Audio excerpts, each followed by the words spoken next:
বেশ অনেকদিন ধরেই কোপ্তা কারি খেতে ইচ্ছে করছিল। এদিকে আমার বর, তার আবার এইসব কোপ্তা টোপ্তা পছন্দের না। আমাকে বলল একটু রসিয়ে সয়াবিনের তরকারি করো। সয়াবিন আবার তার খুব পছন্দের, তাই ভাবলাম সয়াবিন দিয়েই কোপ্তা কারি করা যাক। তাই কিছুটা সয়াবিন জলে সোক করতে দিয়ে দিলাম।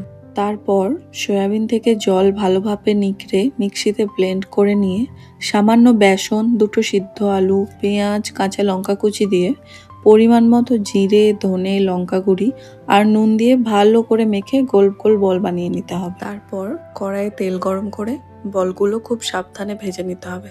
এখানে একটা জিনিস খেয়াল রাখতে হবে, তেলটা যেন খুব গরম হয়, না হলে ভেঙে যাবে। এরপর কড়াইয়ে আবার একটু তেল দিয়ে গোটা গরম মশলা ফোড়ন দিয়ে পেঁয়াজ কুচি দিয়ে দেব। কিছুক্ষণ পরে পেঁয়াজগুলি নরম হয়ে এলে আদা, রসুন, কাঁচা লঙ্কার পেস্ট ও কুচানো টমেটো দিয়ে কিছুক্ষণ নেড়ে সামান্য একটু জল দিয়ে দেব। তারপর জিরে গুঁড়ো, ধনে গুঁড়ো, হলুদ, পরিমাণ মতো নুন, কাশ্মীরি লঙ্কা গুঁড়ি দিয়ে নেড়ে নেব যতক্ষণ না মশলা থেকে তেল বেরিয়ে আসে। মশলা কষানো হয়ে গেলে পরিমাণ মতো জল দিয়ে দেব গ্রেভির জন্য। তারপরে ভেজে রাখা বলগুলো কড়াইয়ে দিয়ে দিতে হবে এবং খুব আলগা হাতে নেড়ে নিতে হবে যাতে ভেঙে না যায়।